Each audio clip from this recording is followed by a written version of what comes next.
Right, Ian. 28-year-old Stuart has been in the business for 10 years. But former construction worker Ian is new to the industry. I think this job is 60% driving, 20% waiting. Isn't it just? Together they travel the country in pursuit of debts and debtors. That's the exciting thing about the job. You just don't know what you're going into. Stuart and Ian are in Oxford to collect a £2,500 debt. According to these notes, there's a taxi firm and like a tyre garage place. Is it? The debt dates back to 2012 and is owed by a taxi firm to a local electrician. Armed with a High Court writ, Stuart and Ian need immediate payment. Or they can seize goods to cover the debt. But today's mission is going to be challenging. Hello? We're after Mr... He worked last night, I think, sleeping. Yeah. Yeah, if you could, please, that'd be great. Cheers, thank you. My name's Mr. McCracken. The radio controller calls the director of the company named on the writ.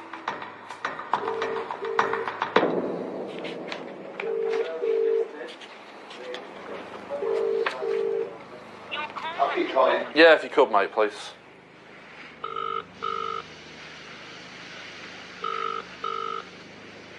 Patience is key to this job.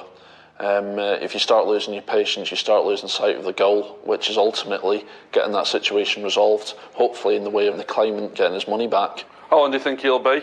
Because the fact of the matter is, mate, if we'll have to wait another 45 minutes, we're going to be ringing transport to have stuff removed. Yeah. You know what I mean? We're not here to cause distress or disrupt the business, mate. We just need to get payment sorted, that's all. Back to the waiting bit again. I love standing in dark corridors all day, every day. So have your nice shiny new boots worn in now, Ian? Pretty much, yeah. Bit of baby oil. Oh, It's what's but you've got a bit of that around your house, haven't you? Well, I bought it especially. Yeah, I'm sure you do. Sure you did, mate. We're all friends here. An hour and 20 minutes later, and Stuart and Ian are still waiting. But they've run out of patience.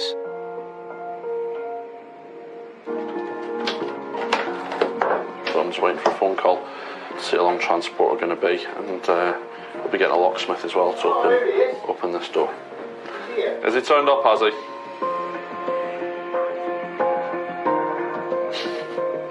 The company owner arrives in the nick of time. Hello there, sir, you alright? My name's Mr. McCracken, High Court Enforcement Agent. Been asked to attend with regards to an outstanding writ. Okay. That's a copy for you there. Okay, we're at the stage now. The total amount outstanding, sir, is £2,679.74. The company named on the writ is an executive car service. Its address is listed at these premises. Yes, If you check in the company house. we have already. It's already Okay. active. Okay, so you need to make payments. If not, This place. The man is also the director of another firm, which is now clearly established at the same address as the other company. not going around in circles with this, sir. You either make a payment or the goods are being removed. Any payment. Okay, okay. And that's it. That's fine. Full stop. Okay, no problem at all, sir. Okay. So we'll start unplugging stuff and they'll be ringing transportation. okay. They're going to say that the company that we're after doesn't trade out of this premises, but we've already done our checks on company's house. So we'll start unplugging stuff and they'll be ringing transportation. okay. Have you got a key? Have you got a key for that office in there? No. No, you haven't. The company owner insists that he no longer has any assets belonging to the company named on the writ. Stuart needs him to prove it. Have you got an inventory list for all the goods? No, thought not. Have you got a key for next door, sir? Now I hold you responsible. Okay, I'll be ringing transportation then, sir.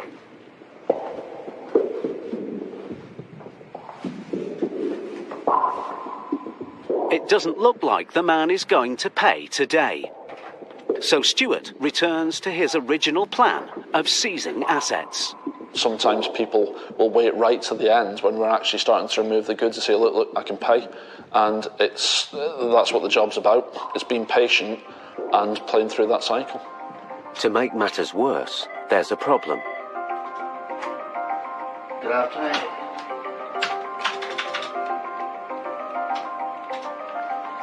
The computer's crashed. This ain't going to turn something off.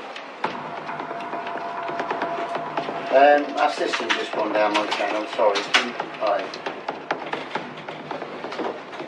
We aren't going home. So like I say, my mate's a bricklayer. If he ain't got no bricks, he can't build no houses. And I'm a cabbie. If I ain't got no computers, I can't send no cars out. The company director has also disappeared. Stuart needs him to deal with the debt. He's left his car here, he's wandered off. So we're just waiting now, mate, see if he comes back. The controller heads home. His departure only makes the owner more upset. Okay, now you're holding us to responsibility for stuff to leave. Upstairs, Ian faces the full force of the company owner's anger. And I hold the responsibility. You enter promises is not, and I want to hold your responsibility. Listen, mate, you need to open up. No, I'm not waiting. And I want to take the legal action against you. You need to let me in. Yeah, you are. You need to let me in, mate. No, I'm not. It's false imprisonment, mate. I'll have you arrested. Phone the police. No, leave them. They can't do nothing. They holding responsibility. Now my stuff is left because of you. You become unemployed because of I need police, please. Yeah, I need immediate police assistance, please. I'm a High Court enforcement agent, and one of my agents has been held prisoner inside the building. They're not letting me into the building.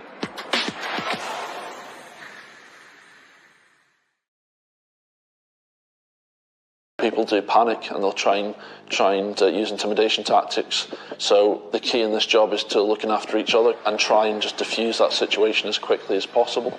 With the police on their way, the taxi staff finally unblock the door. Right, I've gained access to the building. Someone's just come and let me in now. This is different company. You disconnect my stuff without permission. Upstairs, the owner's complaints now turn to threats. In a minute, before you leave, you write your name, your badge, your company, and you will see what's going to happen to you and to your company. I'll take a legal action. We're acting within the law. Okay, you just leave me a letter now. You enter this promise. I am not signing nothing. I do not have to sign anything. You enter my promises without my permission. No, hang on. You don't want to listen. You enter my promises without my permission. I hold the responsibility. You destroyed the company here. You need to answer the call. Answer the call. Answer the call. Answer the call, mate. And You need to leave that open, mate, I'm afraid. The owner's accusations escalate. Steve, they kick him out. He chose to go. He chose to go. And we have the whole thing on camera. Did we say once that you need to go home? Did we say that? No, exactly. We lost number of stuff. Did we say We that? have the whole thing on camera. Yes. Okay. So there we go. We lost number of stuff because you're scaring him here. No, I'm not. I can see. The officers have turned up now. Just this white door at the side, officers. All right, they're here now. Hello, sir. Hello. How you doing? We are here to make sure that no harm comes to you and no harm comes to these gentlemen here, okay? In relation to the taking of property, we're not here to dictate what is taken. These gentlemen have decided what they've deemed. How come? You presenting the law? What is going on now is called civil law. We're here to enforce any criminal law and things like that, okay? I'm actually quite glad when the police came because it calmed the whole thing down. But as soon as it's resolved, the better. What we'll do is we'll hang around. Just in case. Yeah, I appreciate that. The computer equipment is now Stuart's only option of recovering the debt. He still needs to be 100% certain that it belongs to the company named on the writ. The director remains insistent that it does not. I'm just saying in front of this police officer, No. if you take any of those stuff, I hold your responsibility. You to can do affect the so, but you business. need to make a payment. I'm just saying in front of them. Removing it will have serious consequences. What I'm saying to him, give us few days to prove it. He's not going to allow it. And if he disconnect everything, 35 driver will be off the road unemployed from this second. No, it's my son. It's a tough call. Stuart phones his office for advice. Because if we shut everything down, the company can't trade, and he'll sue us for loss of business. And so I don't know where we stand with regards to that. Would you like to speak to him, or... Yeah, bear with me 1 second. Let me try and grab him, okay? The owner's request for more time to provide paperwork requires approval from the office. There you go. Hello? What I'm saying, if you If you want to take anything, you responsible to damage the business, this damage. I said to him, I can't send the solicitor straight away. I'm happy to provide this letter from solicitor in 3 working days. Well, I'm telling you, I can't do nothing now. I can't pay anything. If you want to give me 5 days to prove this is belong to another person, I'm happy. 4 hours after he first arrived, Stuart has a plan. 5-day walker. Right, yeah, okay. Yep. He heads back upstairs to break the news. He said that what you can do is you're going to get 5 days, so you need to sign a control goods agreement, which basically means that the goods are now taken in control of the court. After 5 days, if you haven't provided that evidence, that gives us the right to come in and remove the goods, but you say that you can get that to us in 5 days. Right, okay. And then we'll leave you to get on with your day. If the owner is able to provide the evidence, then Stuart and the claimant will have to find another way of getting the money back. Let's get the engine on, get the aircon on. Oh, cracking work on that. Do you want to get some lunch? Yeah, please, mate. We'll get lunch.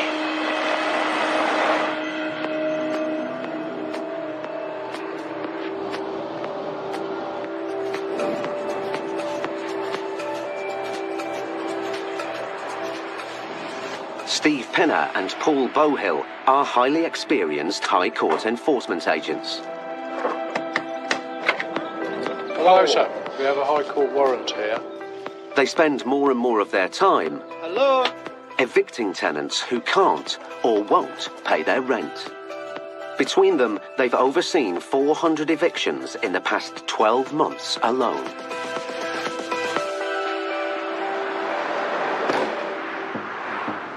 Hayes, Middlesex. Today, the enforcement team are on their way to an eviction, armed with a High Court writ. Is the writ in the back? Sometimes you go to an eviction and it's devastating to them and they're actually brought to their knees.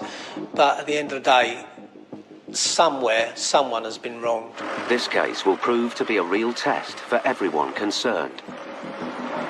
This is a completely fresh landlord. We've never worked for him before, Steve. The team have been told by the landlord's letting agents that the tenants owe over £7,000 in rent. But they're not here to collect the debt.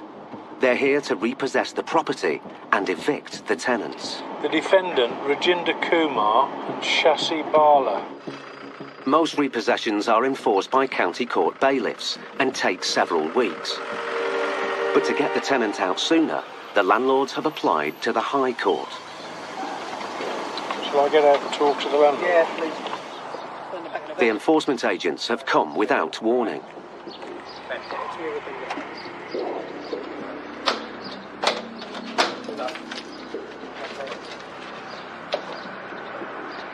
Hello? If the family don't answer the door, Steve can legally break it down.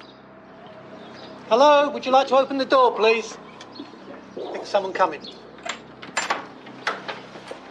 Hello there, sir. I'm a High Court enforcement officer, and I have a writ from the High Court to repossess the property now. Now? Now. But we got a letter 10 of July. July? Yeah, court letter. Court letter था दिखाओ ले आके. Well, I'm showing you this court Court letter. letter.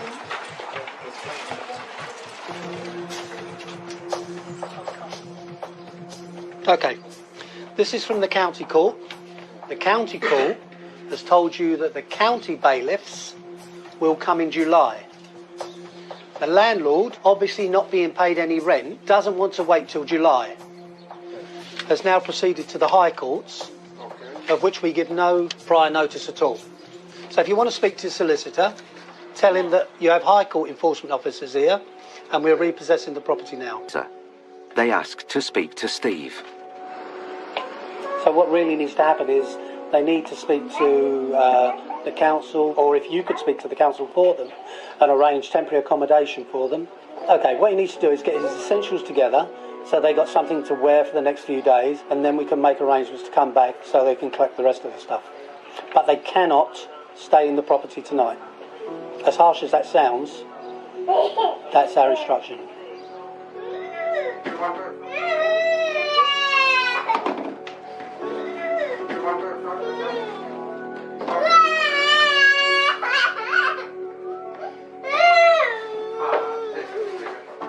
It's very difficult when you get to a flat and there are children there because, you know, you're putting them out on the street through no fault of their own. They're going to take some stuff down to the safe store, clear their stuff out. So we've just got to change the lock, which is broken. Mr. Kumar claims that he hasn't paid his rent because he's in dispute with the letting agents and a previous landlord. He says the letting agents evicted him from the property and wouldn't let him collect any of the family's possessions. That's it. He has not agreed the rent on this current property with the agents. From 14th of March we are here. We had one 3-bedroom house there near street on Carnarvon Drive. There we had a 1-year contract and we were only there 6 months. And after 6 months they told that you have to move from there. And they put us here and they sold this property from behind. And they locked it, even all our belongings, because that's why we are sleeping on ground floor. And we have nothing, no furniture and nothing, everything is there.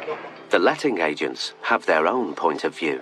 We sold the previous property and then they moved here, but when they moved here, they refused to move from here. He was staying illegal, he wasn't paying any rent, he didn't sign any agreement, nothing. They're living since, I think, many weeks, and they need to pay, as we already informed him, £500 per week. So it's been, I think, about around 600,000-700,000. Nobody is against with this paying rent. They are asking £500 per week. This is house is for £500 per week. It is 5-star hotel or what is this? We are sleeping. Look at the situation. Look the situation that this is for £500. He kicked them out somewhere else, put them in here, to say that they could stay in here, and they've kicked them out here. There are some circumstances when we go to do a repossession and we can see from the circumstances at the property, it probably wasn't the tenant's fault at the time. On those jobs that, you know, you think to yourself, this is unfair, but our piece of paper tells us that it has to happen. Sorry. This eviction is the tragic consequence of the dispute with the letting agents. The housing advisor calls back. Hello. Now, what are the officers are self-police or not? We're not the police, no. Not by any means. We're High Court enforcement. Okay. Okay, then I'm calling police and explain them. Huh? Call police. Okay, it's fine.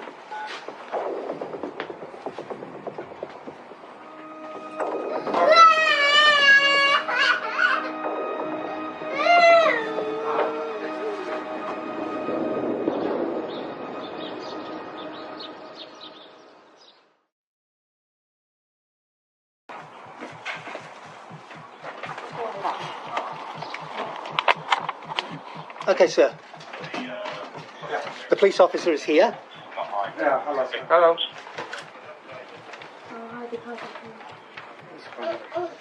Okay. Here's another one. He has this one as well. Unfortunately, they do have the power to remove you today. The eviction will go ahead, and the Kumars will be homeless today. But Mrs. Kumar is worried about what will happen to their belongings. Maybe little bit time to... How long? Honestly. I have only small car, naturally. Yeah, they only need to take their personal belongings because they can come back at any stage and get the remainder You only need of to their take property. enough for you to get you over a get few you over a days. couple of days, and then you can come back with police and the landlord to get your rest of your belongings. Is that okay? Today you can't give us time? No, not today I can't. Not today? I can't.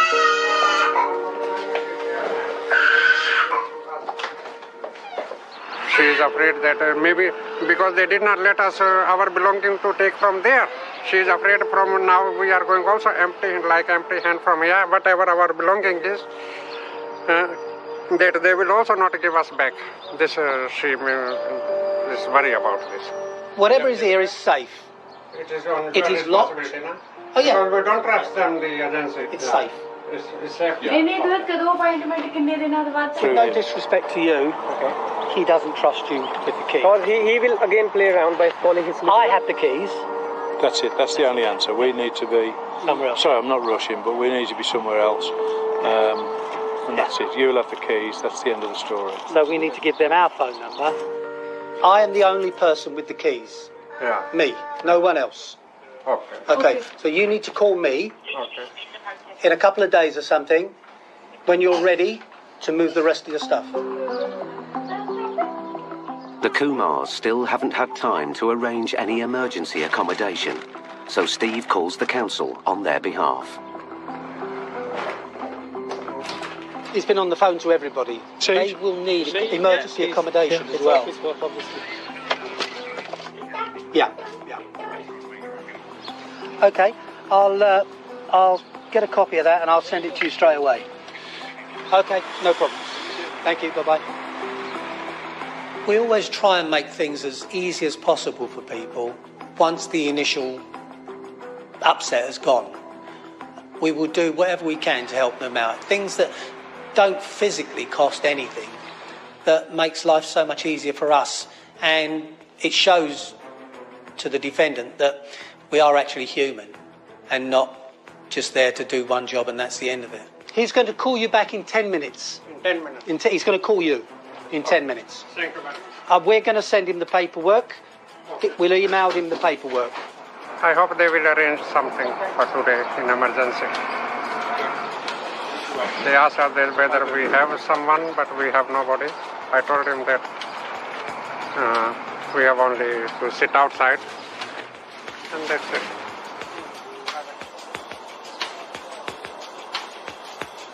Scared.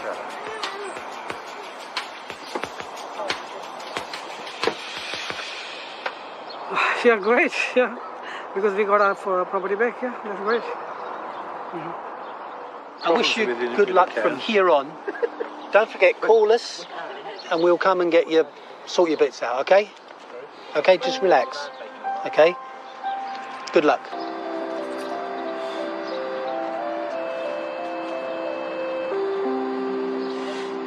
It's emotional at the best of times for anybody when they get asked to leave their property.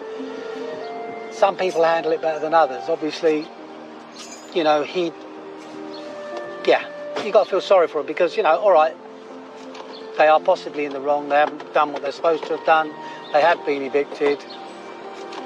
And it's just, some people just take it really hard to heart, which is understandable.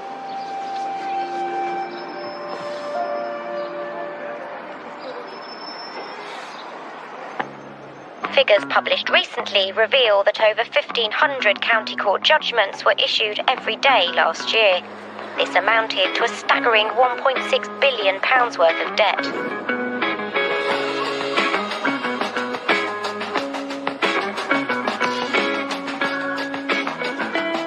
Today, Stuart McCracken and Ian Taylor are on their way to Sheffield with a High Court writ against a car dealership. Defendant Paul Walker. Too Fast, Too Furious. That's him. I'm expecting lots of souped-up Japanese cars then. Yeah. Well, like the films. Some Skylines and... Skylines, nitrous, alloys, tyres. Hopefully the cars will be free of finance, so give us a bit of bartering power there. Hope so, yeah. The writ has been issued against Mr. Walker by an ex-customer. Nice. Take photos, mate. Every car. The customer claims that a car he bought from Mr. Walker's business was faulty. Oh, sorry, I didn't see you in the office there. You after Mr. Paul Walker?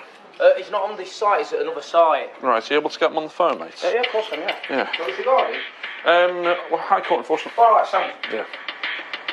Even though Mr. Walker isn't here to receive the writ in person, he is now officially on a deadline. Mr. Walker has to pay the full amount in the next 2 hours, or Stuart will seize his cars. Do me a favour, mate, can you do HPI on all vehicles, mate, please? Right, so I'll start with this. Whiskey Alpha 52. The first thing that we do when we get there is checking to make sure that none of them are on finance by Mr. Walker. If not, we'll be removing assets. But Mr. Walker may have a means of avoiding payment and keeping his cars. I'll see you in about 20 minutes to half an hour. He said he's got an application from the court to say that they've got more time to get evidence together, which sounds like a stay of execution, which means that obviously we can't do much today.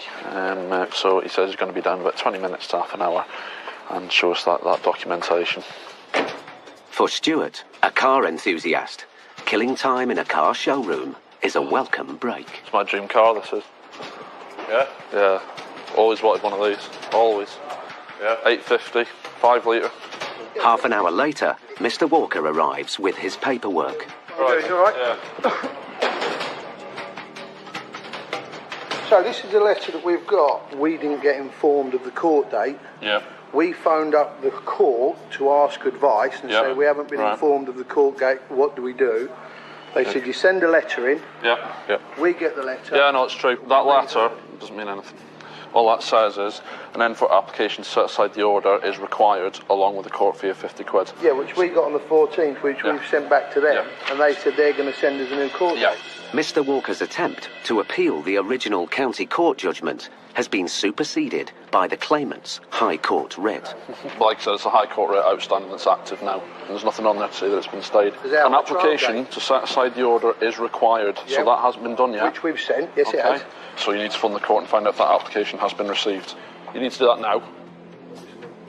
It would be nice if the courts and the High Court would speak to each other and say what's going on, because we've got a letter from the courts which arrived, and 2 working days later we've got the High Court here. And we don't think it's fair. We still want to represent ourselves.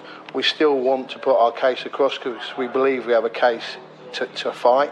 We haven't been allowed to do that. Totally different departments and totally different divisions, so the court is nothing to do with the High Court. So when the writ is... Mr. Walker gets an answer from the court, but it's not the one he's hoping for.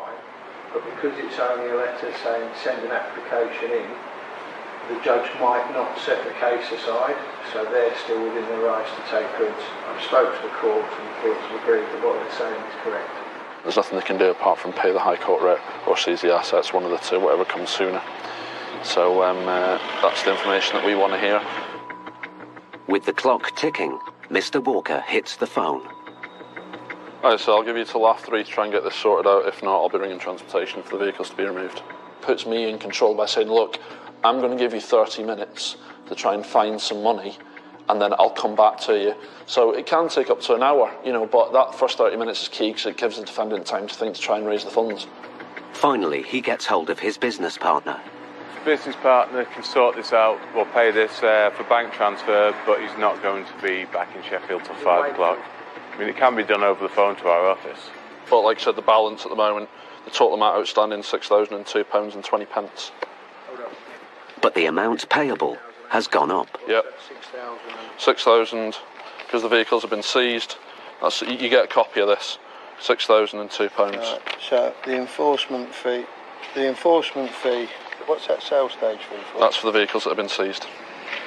But we haven't actually seized They've them? been seized. So you get 800 odd quid, 900 quid the thick end for writing them down on a bit of paper. Yeah, because the vehicles have been seized. To be a High Court enforcement agent, you need to be quite a strong person. You need to know the situations that defendants will put you in, and it's only how strong you are and how experienced you are you can get a good result on behalf of the claimants. The account name, if you put it in the name of DCBL, that's Delta Charlie Bravo Lima. Yep, no problem at all. Okay, I'll pass you back now. The full amount is paid and cleared.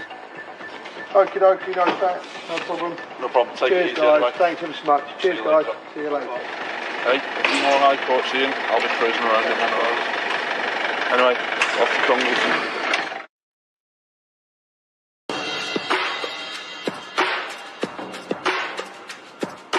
Latest figures show that the number of landlords going to court to repossess property has reached a record high.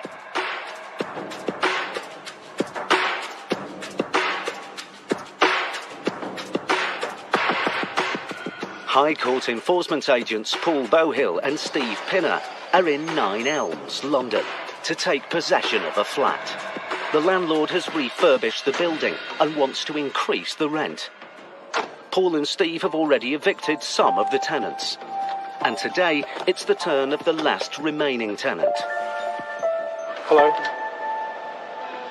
Yeah, we're from the High Court. We have an eviction order for your flat. Were you expecting us? Yeah, she was. We saw her before. Can we come in? Yesterday. Has lived in the flat for 5 years. How long will you need now to go? Go. Yeah. I think come in Britain. It's quite a nice place, isn't it? She walks with a stick. Moving out will require assistance. You've got to go now. Today. Yeah. It's not speaking English, only somebody know it. I understand. The tenant is still showing no signs of moving. Paul tries again to explain that she has to vacate now. You've got to leave today. You have to go now. Finally, a friend calls.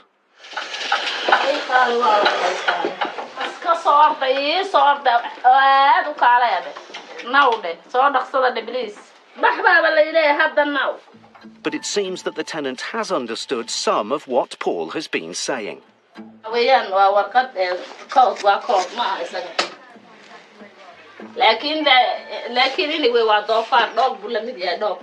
Could I speak to him? Hello? Sorry, you speak English? No, she's got 1 hour to get her personal belongings out. Okay, thank you. She'll explain.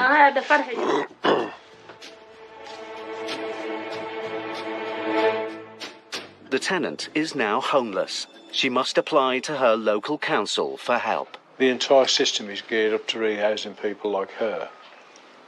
So 70% of the people we're evicting are refugees from Somalia, North Africa, wherever it might be. I don't pretend to understand why or how that system works as it does, but it does. She's packed, she's ready, she was expecting this to happen.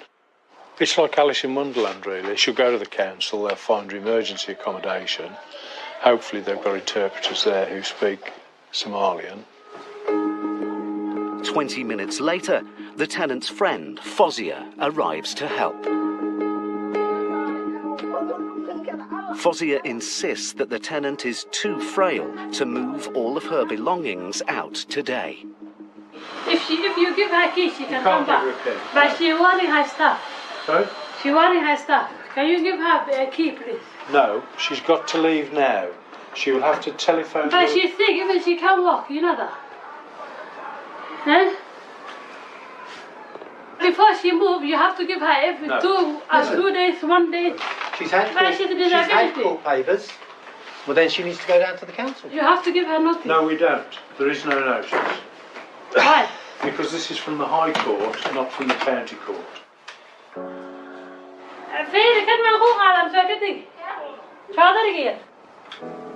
The agents have no choice but to enforce the writ today. The tenant has to accept that now really does mean now.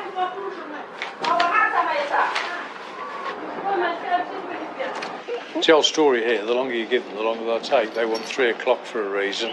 Then they want tomorrow. We'll give her a set of keys back so she can get her stuff out. And we need to give her notice. They've got all the right answers, just in the wrong sequence.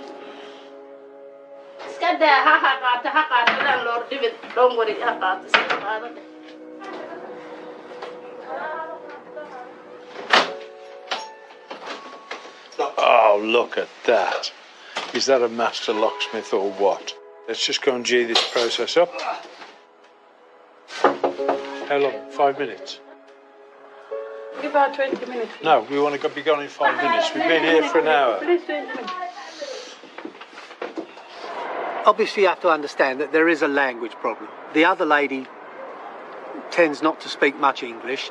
This one speaks a bit more English. She believes that the system should work her way. Well, unfortunately, it doesn't. Even as they're leaving, Fozia is determined to argue her friend's case. Okay. Let me just tell you. Hello, excuse me. Let me tell you how the process works. Let me tell you how. I don't care. Let me tell you how the process works. The court told her ages ago that she had to go.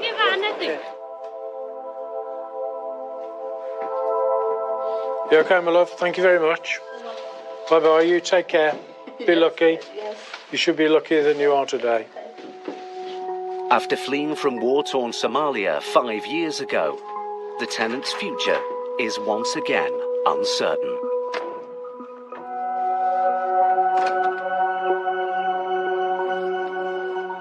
All of this is just the way it goes. We turn up, pantomime starts, on switch, council, everybody rushes around. We're seen as the villains of the piece. We'll now go and do the next one, and that'll be exactly the same. Pantomime 2 for the day, system cranks up, order, council, whole thing rolls on.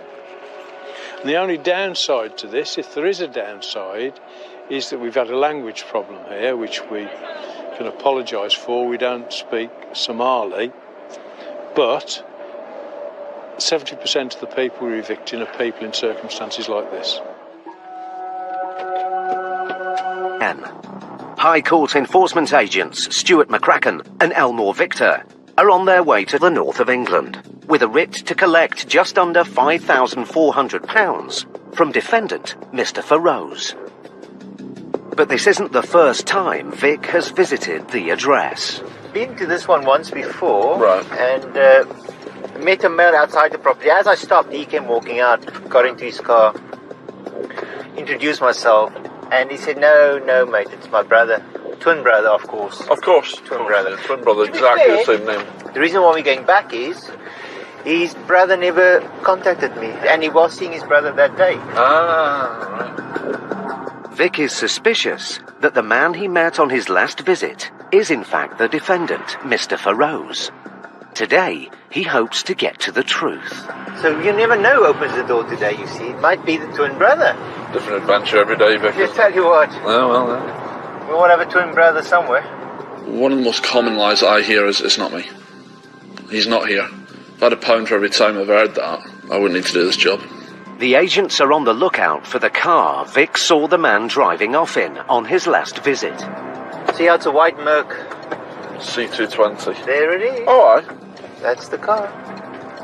Everyone's got a pressure point, and this job is all about working on that pressure point as much as you can to get them to admit who they are.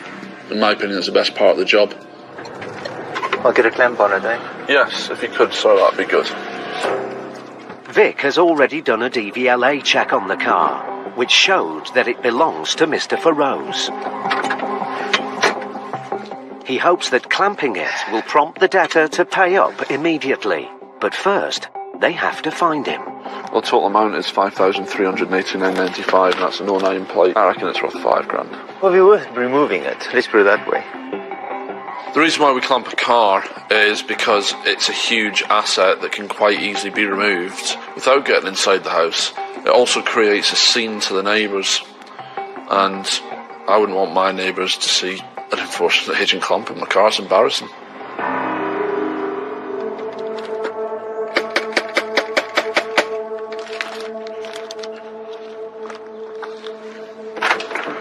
Good morning, we're High Court enforcement agents. We're after Mr. Chaudhry Zanfaras Makiana. He's not living over here. Right, that car though, is his though. Yeah, that's fine then, but where is he now? Living over here. You guys come over here 2 times. Right, okay, at the moment, we've got instructions to remove that vehicle, unless we get payment from the defendant. That's fine then, I'm just... Yeah, can I just say something? There you go. He's here, well, there's the car. Yeah. The woman claims Mr. Feroz doesn't live here, but he is listed on the electoral roll at the address. Wonder why he won't come to the door then? Because he's trying to get hold of his twin brother. That's actually the defendant. That's what it is. It just makes me wonder how far people are prepared to go to try and get out of paying debt. They try and pull the wool over our eyes all the time. And you will get found out. We're in the job to find people out. Hello? Yeah, here we go. Hi mate, you alright? We're after Mr. Chaudhry Zanfaras Mahana. It was regarding an outstanding balance from Direct Collection Bailiffs Limited. Okay, was this gentleman you spoke to last time? So we did leave a letter with you to pass on to whoever it was. We've heard nothing back, so we've now been instructed to remove the vehicle. But you know how the vehicle is? Yes, it's come back as a DVLA check for Mr. Chowdhury Zanfaraz, which is there. So that gives us the right to remove the vehicle, which we will be doing, sir, unless we get payment. I've been here before and we had a conversation, sir, and I believe everything you told me now is a lie. Can you remember? The man is the same person Vic met on his previous attendance. This time, he hasn't denied he is the defendant, Mr. Feroz. So they ask him again to pay up. But there's still time to make payments, sir. Okay, so... But you can't do anything for it. Right, in that case, then the vehicle will have to be removed. Listen, I'm trying to help you. No, you're not, sir. You're being awkward. No. We're not being awkward at all, sir. We've said you need to make a payment, we'll be removing the vehicle. That's not being awkward, sir, right? If the payment was to be made, it cannot be made in full. Right, okay. Yep, no problem at all. Although the man hasn't confirmed his identity, he seems to be taking responsibility for the debt. The agents decide to give him some time to consider his situation. It's him, isn't it? It's definitely him. Well, yeah, there's no twin brother this morning, is there? Yeah, no, there isn't no twin And he doesn't live here. Minutes later, the man appears to want to negotiate with Stuart and Vic. Hello there, sir. Well, let's be reasonable, innit? Payment of £1,000, and the rest can be paid in instalments. Can't, mate. I'm afraid it needs to be the full balance, so... You want to come inside? It's a bit like a tennis match, but it all depends on how long the rally is going to go on for. It's completely psychological. Hopefully, once we put a clamp on a car or a notice, that will make them realise, hang on, they're not believing what I'm telling them, and they'll either crack, and that's what the job's about. Now inside the house, Stuart and Vic want the man to come clean about his identity, so they can start honest and open negotiations about how to settle the debt. Let's be honest. Yeah. Are you the defendant? Be honest with me. What I'm trying to say to you is, if we come to an agreement, I'm willing to sort something out. Right. We have been here before. The offers were there for you to make a payment plan when I was here my first visit, but you choose to ignore that, sir. I'll try. It's a stalemate. So Stuart changes tactics. He makes the man aware that as well as seizing the car, he has a right to remove other goods in the house that belong to him to offset the debt. It's also the goods inside the property as well, sir, so we'll be doing an inventory for the goods that are in here at the moment. As the man is on the electoral roll at this address, the agents have no reason to believe he doesn't live here. So Stuart starts an inventory. Hello? This is my house. Why are you taking pictures without me? Why are you taking... Don't put your hand on me. Don't put your hand on me. Get out, put your hand get on out of the fucking No, house. I'm not going anywhere. No. Get out of the house. Excuse me. This is my house. This is my house. Right. We've still got our job to do, sir. Well, you need to get out. No, our job at the moment is to take control of goods, sir. Excuse me. Please don't touch me. Please don't touch me. Please don't touch me. The lady who owns the house, Please don't she's touch telling me. you to leave from here. With the situation becoming confrontational, will Stuart and Vic ever be able to get the £5,400 they came for? Stuart McCracken and Elmore Victor were on a second visit to collect an unpaid debt of £5,400 from Mr. Feroz. At first, it was claimed he didn't live there. He is not living over here. But then, the man who Vic had met on his first visit appeared and acknowledged he was responsible for the debt. The payment cannot be made in full. Okay. But he still refused to confirm his identity. Let's be honest. Yeah. Are you the defendant? Be honest with me. After his car was clamped, the man offered to pay £1,000. But tensions rose when Stuart started making an inventory of other goods in the house that could be seized if he didn't pay in full. Get out of the fucking house. This is my house. No. Get out of the house. Excuse me. This is my house. The woman claims the house and all the contents are hers. So all I need to do, okay, take photos of, say that we've been inside the house. It's not going anywhere. That's it. And if you want me to show them, I call them, my consulate, ask them who is living in this whatever property. you want to take back. Because please go from here. Well, we won't be leaving. Just simple as that. When a defendant invades our space and starts to get quite physical, they've crossed that line. We are trained and we're highly experienced in these confrontational situations. We've got the power of the High Court behind us, so we don't need to be confrontational. Okay. Yeah, that's fine. If you feel uneasy about what we're doing, I suggest you He phone the can't go police. inside. I didn't come Exactly. inside. He thinks that I own some of these things. Let him. You can go. You can do it, Okay. and you can go leave them. Yep. Okay. Taking an inventory can inflame a situation. People don't want enforcement agents going through cupboards, moving stuff about in the house. They find it quite intrusive, but sadly, they've brought it to the doorstep. As the situation calms down, Stuart continues with the inventory. But then the man makes an unexpected claim about the car. The vehicle is on finance. Since when? I'm telling you. Since when? I don't need to explain that to you.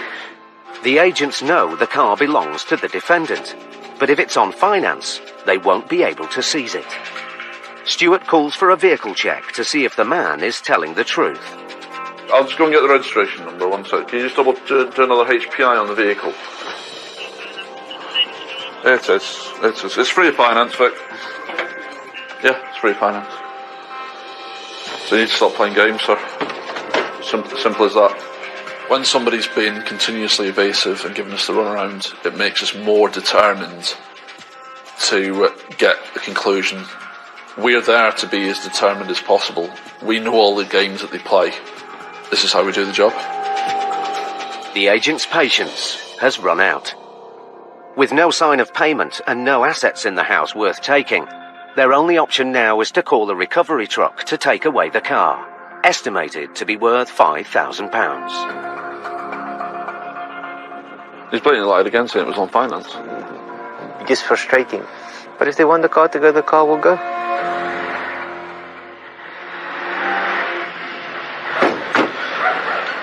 Hey up, pal, you alright? Every time that we go to a job, we think that we're never ever going to turn up. It's never going to happen to me. But they've tried to get away with it for so long, and today it's finally come to an end. The vehicle will now be sold at auction, but if it doesn't cover the £5,389 debt, the agents will be back. Happy days.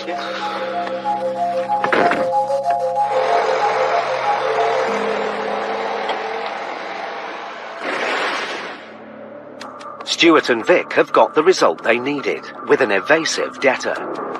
But sometimes challenging someone who won't tell the truth can have explosive consequences, as the agents found out earlier this year, when a routine job turned into a battle of wills.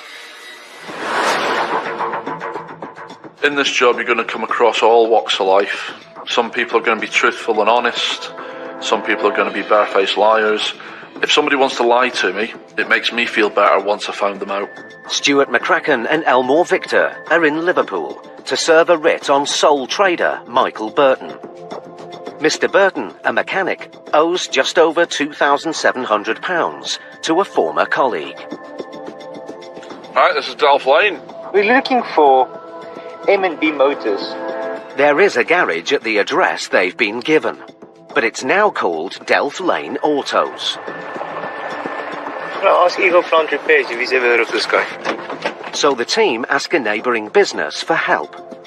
Hello. I'm looking for M&B Motors. M&B Motors? Yeah, Michael Burton. That's for audio. Is that Michael Burton? Yeah. The agents are in the right place, but the defendant appears to be trading under a different company name. Apparently this is it. If Mr. Burton can't or won't pay today, the team have the right to remove goods and assets from his business to offset the debt. Hi mate, you alright? We're after Mr. Burton. Mr. Burton. Michael Burton. Isn't there?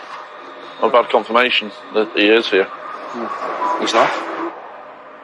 So you try and get him on the phone if he's not here at the moment, because we're here to take control calls. Right, okay, we've already spoke to the neighbours, and the neighbours have confirmed that he's here. Okay, What's your name, sir? A lot of people overreact for no reason whatsoever, and then the alarm bells start ringing then. You look at the body language, are they cooperating with you, are they not, are they overreacting, are they being aggressive in the way they're speaking to you? I'm just asking who you are. What's the issue? Because we're here now to take control of goods, sir. You're taking none of my stuff, mate. Right, so can you prove who you are then? What do I need to prove who I am? Because we've got a writ for this address, you see. Despite the man's denials, Stuart and Vic have the right to make peaceful entry into the property. Start thinking you're walking in here, mate. You've got no right. Okay, so if you just explain who you are then, that's I've fine. just told you, tell me what you want, and I'll tell you what you need to know. I've asked for some ID for yourself. I don't need to do anything to Okay, you. that's all. I don't go anywhere without my debit card, I don't go anywhere without my driving licence. 9 times out of 10, when people are guilty, they'll try and cover it up. So they try and cover their identity, and then when we ask them for ID, they've got no ID on them, which I don't believe for 1 second in this day and age. Okay, but what's to show you the writ, right? I'm not bothered. Let me just show me what's on the thing then. I'll explain. Show me what's on it then. If it's on to do with you, sir, then why are you so interested? What are you doing then? Get out. I've already explained. Well, I've told you, no one's here at that name. Well, so I don't believe you, sir. Well, don't believe me, don't Okay, that's fine, so I'll carry on taking control of goods. You won't at all, mate. Let me just put your ass straight now. Don't step in there. Alright? You've been told. You've got to identify yourself. Because if you're not... Are you Michael? Are you Michael? No, my name's Bradley. Right, have you got any ID just to prove I haven't that? got any ID on me, no. Okay, so then we will have to take control of You won't goods. see nothing at all. It's sadly... You can't, unless you show me what's on that paper there, you won't be coming in here. And then that's as simple as that, mate. I'll tell you that right now. When we speak to defendants and they give a fake name, it's like, how long are you going to keep that fake name going? It then turns into a game of poker. Who's going to show their hand first, me or them? I don't know who you are. Well, I just told you to me, Are you Michael? No, I'm not. I've just told you that 3 times. I'm not Michael. I don't My believe name you, is sir. Bradley. So Yeah. fuck off then if you don't Don't believe me. swear. I will, because you're doing me head in. I'm not going anywhere. You fucking won't be stepping in here, mate, to tell you that now. I'd get fucked off. Why are you being so defensive? Why? Because I hate people like you, because you're horrible. The man is determined not to let Stuart and Vic inside the property. So fuck off. Not going anywhere. Yeah, not mate. With tensions rising, Vic decides to call the police. My name is Mr. Victor. I'm a High Court enforcement agent. We're here to execute a High Court writ at a industrial unit in Merseyside. We need some police assistance, please. The defendant is getting very aggressive, threatening us. The man is becoming even more agitated. Move the car so you can't get his car out. Stuart's van is blocking other cars from getting up the drive. I'm going to move the car now. I'm going to start moving stuff for you. So I'll remove your stuff out of my way. Get the van moved now. To keep the peace, Stuart agrees to move his vehicle. Yeah, I'll move the van, no problem at all. Vic keeps the police on the line. He's shouting now, mate. He's going off his head here.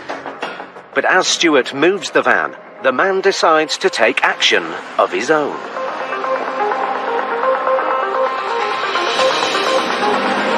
He's threatening to block us in. He's now threatening to block us in, mate. This is getting ridiculous. He forces Stuart to reverse his van towards the busy main road. I can deal with some assistance straight away. He's now in his vehicle. He's ramming our vehicle down the drive. He's threatening my colleague to get out here.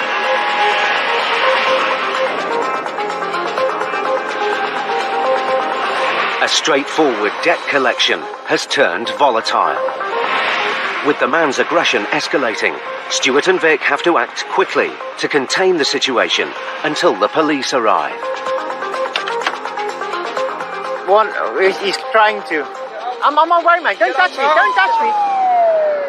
Just as Stuart manages to reverse the vehicle safely off the drive, a team of police officers arrive on the scene. We're High Court enforcement agents. Hello. We've been insisted to execute a writ of control at this address. This is Michael Burton's business. We just want to know who that gentleman is, if he's Michael Burton or if he's just working for him. With police officers present, the man is finally forced to reveal who he is. Michael Burton.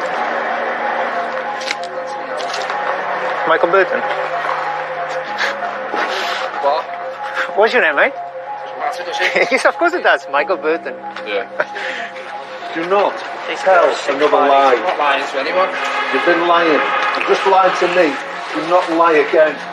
The Chief Inspector from Merseyside Police just happened to be driving past with 8 sergeants, and they were the first to be called because of the closest, and I thought, you just can't get better luck than that. Having confirmed the man's identity, the agents must now recover the £2,700 they came for. But there's a problem. I can't pay it. I can't pay it. Listen to me. I can't pay it. I haven't got it. Okay, I haven't got money. So what do you want me to do? Well, then we're going to take goods. You can't take goods, can Why you? can't I? You just can't just come in and take people's stuff. Yeah, it says there. Look there. Just calm down. Listen to me. I can't give you something that I haven't got. Calm down. I can't do it. I haven't got it. I always try and take them aside and try and calm them down. It is a bit good cop, bad cop. But it's not our intention to play good cop, bad cop. I find if they don't want to deal with Stuart, 9 out of 10 times they'll deal with me. It's just we got different personalities and we approach it differently. I can't pay. Okay, what can you pay? Hold on. No. What can you pay monthly? Think now with a clear. Calm down and think with a clear. I can pay £100 a month. You're not going to like this, what I'm going to tell you, but let me finish, right? It's got to be £1,000 today. Try it, mate. Listen to me. Listen. I can't get it. I can't get it. Okay, what can you get? What can you get? 600? I can get... fucking...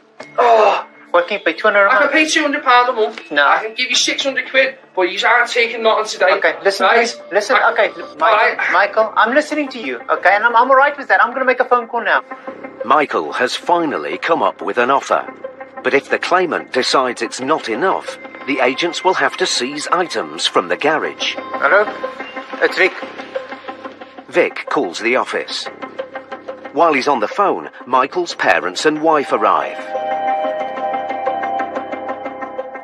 Minutes later, Vic hears back from the claimant. All right, thank you very much. Michael's offer has been accepted. 200 a month? 200 a 600 month. Today? That's all I can pay. This is what they've accepted it. I can't pay you the 200. I can't pay that 200 now till next month. No, you won't. Michael. You know what I mean? Jesus, mate, you must let me speak. I'm trying to talk to you here. It's going to be a control goods agreement, which means the stuff stay here. But as Stuart starts to make a list of goods they could seize if the payment plan isn't stuck to, Michael sees red.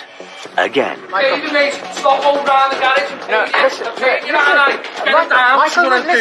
Michael, get him down the stairs. I'm going to explain to you what he's doing.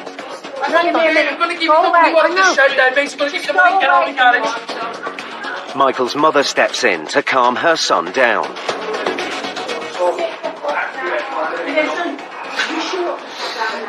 I think in this specific situation, the mom played a key role. It doesn't matter how hard man you are or want to be. It's amazing, but when your mom speaks to you, people tend to listen. And in a way, mom was the voice of reasoning. 20 minutes later, Michael's family provide the remaining cash.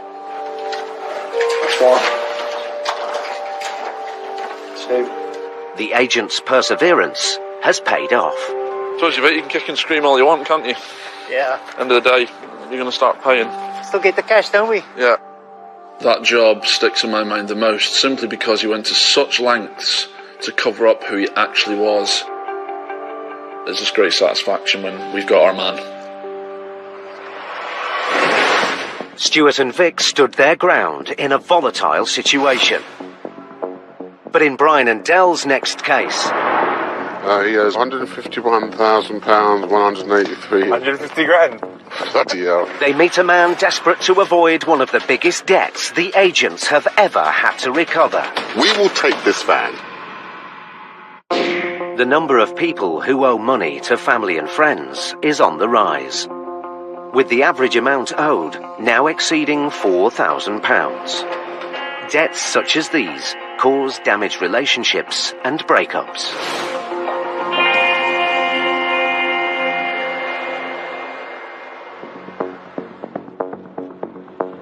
It's 7 a.m. Brian O'Shaughnessy and Del Anglin are in North London. Good to see Patrice Mezzi. He owes £151,000, 183 and 89. How much? 150 grand. Bloody hell. He left that in the shoebox under his bed, naturally. Cash, please. Or debit card would be nice. The debtor, Mr. Mezzi, borrowed the money from a friend to invest in a business venture, which failed.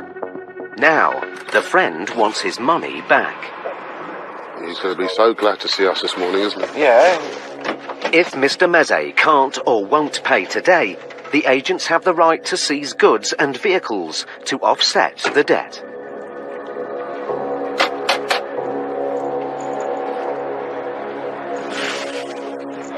Hello? High Court enforcement, sir. Could you open the door so I can speak to you, sir, please? Why is that, sir? Can you speak to me through the chain, sir, so I can understand what you're saying?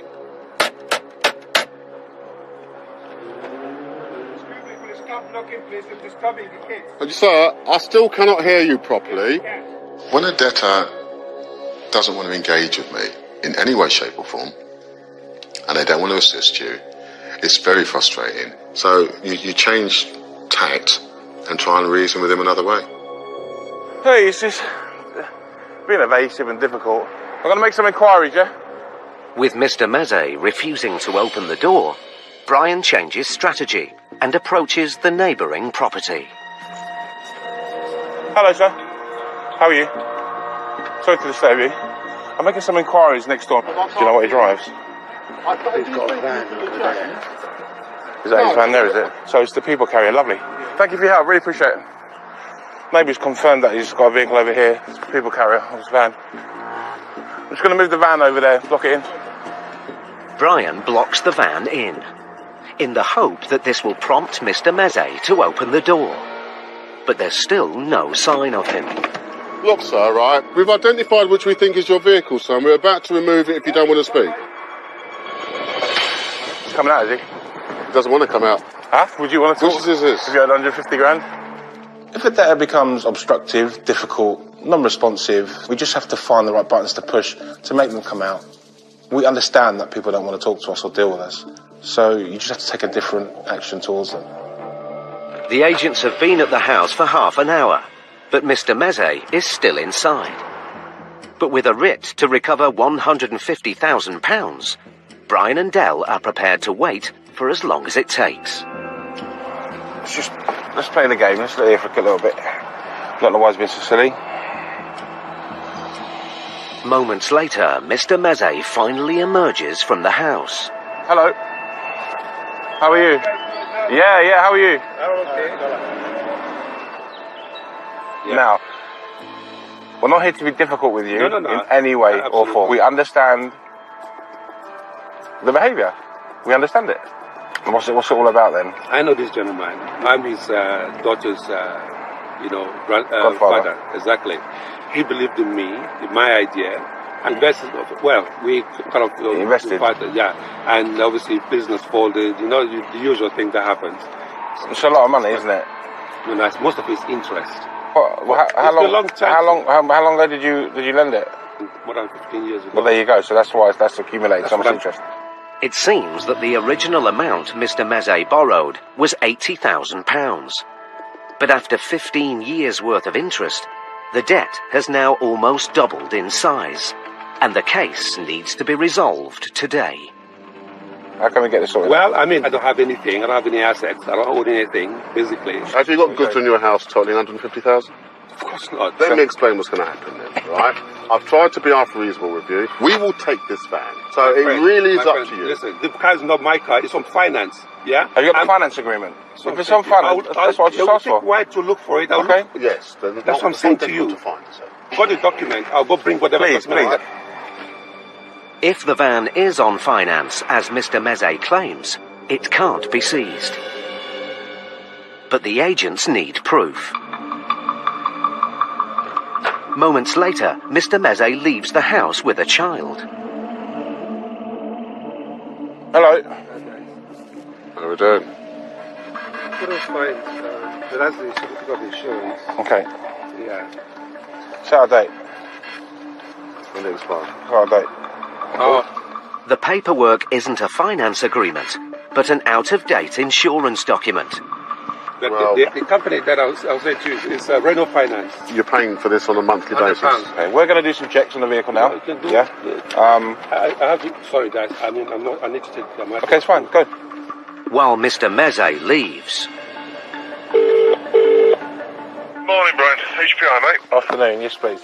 Brian checks with the office to find out whether the van is on finance as he claims. That's finance rates of Black Rail Traffic. Yep. That's free of finance, mate. Hang on a second. Did you say it's free of finance? It's free of finance. Guys, this guy's lying. Bye. Okay. Cheers, bye. Sometimes when doing this job, you just have to turn detective to find the evidence to prove the fact that they're lying. Can't just call them a liar. I need to show them why I don't believe them. It causes them some embarrassment, and then you start to get somewhere near the truth.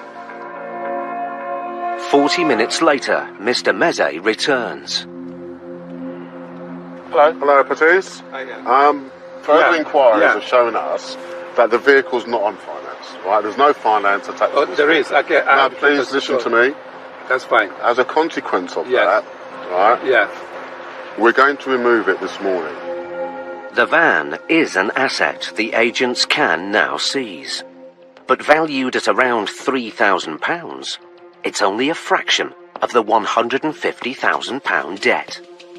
The agents need to get into the house to check if Mr. Meze has any other belongings worth seizing. I need to see what's in your house. I don't own anything I'm not asking in the you house. Well, I don't want me. you guys to Show come me. into the house. Why do we want to come into your home? Okay. What is my witness? The property doesn't belong to me. She owns the property, and she doesn't frankly know what's going on. Who's she? She's my girlfriend. Your girlfriend? Yeah. I'm working with you guys. Hang on a minute. Hang on. Hang on. From 7 o'clock this morning, you haven't worked with us. You were talking to us through a door for the first half an hour. Hang on a minute. Hang on. You know what? When I came out, I told As my good friend Paul Bohill would say, you're beginning to hurt my ears now. Do you know what I mean? Yeah. Jesus Christ. I'm going to take your vehicle, all right? Now, you've made your decision. That's fine. I've made mine. Okay? With no chance of getting inside the house and an offer of payment looking unlikely, Brian calls for recovery to take Mr. Meze's van away. I need a van taken. You come and do it. I have on occasions taken the vehicle when it's only a fraction of the debt on principle, because they're not cooperating and they believe that I would not take. That vehicle probably means more to him than it would do to me. And I've got to be prepared to do what I do. I would take the vehicle. An hour later, the recovery vehicle arrives. I'd see him. What's there? Is that the van? Yeah, it's here. Right. The agents may not have cleared the £150,000 debt, but it's a sizable loss to Mr. Meze and an important gain for the claimant. Something is better than nothing for the claimant here. The claimant's waited over 15 years for their money. Well, this chap needs to start playing ball a little bit more. The people carrier will now be sold at auction. What's the point in having teeth if you're not going to bite?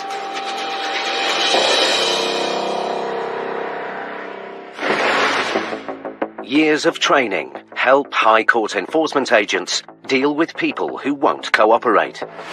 But sometimes a debtor can be so determined not to pay up, a simple lie can escalate into something much worse. As Dell found out when a routine job in 2015 turned into one of the most dangerous encounters of his career.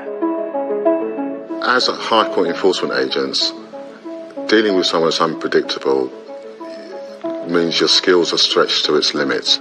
You need all your experience to deal with these people that are threatening, abusive, and violent, and can turn at any moment.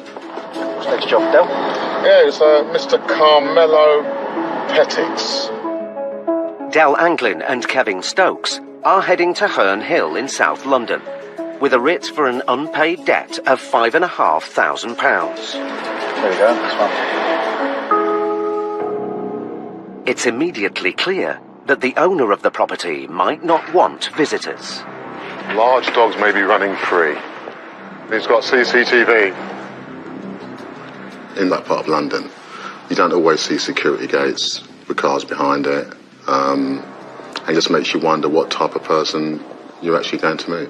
Hello, sir. Hello, sir. Oh, so Bobby. We're High Court enforcement, sir. For what? Are you Mr. Carmelo Petix?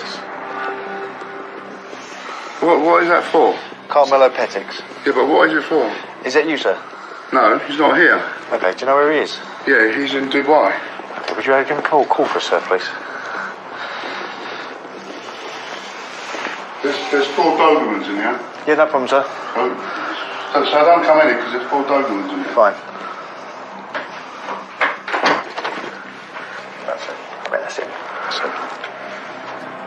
With the man denying he's the defendant, the agents need a plan B. We don't have to go in there. The motor covered the deck. Do you know what I mean? It's quite a new one. The finance check of DCPI. Yeah. Hello, Matt. Can I get a vehicle HPI check done? Stay there. Sit down. Sit. Can you get out of the house? Sorry? Can you get out? I've got to stand here, unfortunately. Can you get out of the house and I'll tell you? I'll wait here, sir, at the moment. What is that for? It's a High Court writ, sir. Yeah, but for what? For what? Carmelo Petix. I can't really discuss the case with you. For what reason? For what? If you show us your ID, sir, and we see if you're Mr. Petix, we can tell you everything. Yeah, but what do you want to take from here? Well, we don't want to take anything at the moment. We don't want to take who you are. We don't want There's to nothing in the rooms. It's all empty. We don't want... You're getting this wrong. We don't want to seize any goods from you, okay? Right. We want to get the payment sorted. Can you just get outside? Sir. Before I start getting angry. Okay, you'd have to get angry, sir, but I'm going to stand here, okay? Come on. The job's not suited to everybody. There's a lot of surprises. You don't know what's around the corner. Arguments can start for various reasons. It could be just simply the way someone looks. Kevin looks assertive. He looks strong. And in Carmelo's case, I think he just got the ump with the way he thought Kevin was addressing him. Check's got a tool. Bullshit. It's got a stick of some sort. Right, what's going to happen? What's going to happen, sir, is we've got to discuss sorting this payment out on this. What? Okay, we've got to sort out, discuss the payment. Yeah, but you lot are bullies, right? Okay. No one's bullying this. No one's bullying Right, can you get out and I'll talk to you outside? Don't put your hands on me. Get outside the house and I'll talk to you outside. Please. No. Do you think you're big? No. Carmelo. Do you think you're big? Carmelo. The mood changed very quickly. It turns on a sixpence. 1 minute it was okay. He's come back out, and you could see that he was angry. It's a very small place, a porch area, with big guys. There's lots of glass. I'm very concerned. The situation was escalating out of control. I'm not here to argue with you. I'm going to find who you are, and I'm going to find where you live. Trust me. I've not been unreasonable with you. I just trust me. Okay, that's fine. Trust me. Okay. All right. Let's talk to you outside. Inside, yeah. What's the... You want them bullies that go around bullies old fucking women? Carmelo. Carmelo. Look, go around bullying old women. Come around bullying old women. So bad. Carmelo. Carmelo. Stop it. Stop coming out. Stop it. Go back into blood. Come on. Carmelo. Go back to prison. Come on, mate, for God, man. Come on, mate. Come on, mate. Come on, mate. Come on. Carmelo, talk to me. Talk to me. Carmelo. Get out of my house. Talk to me. Get out of my house. With Kevin's safety at serious risk, Dell will need to use all his years of experience to save his colleague from getting badly hurt.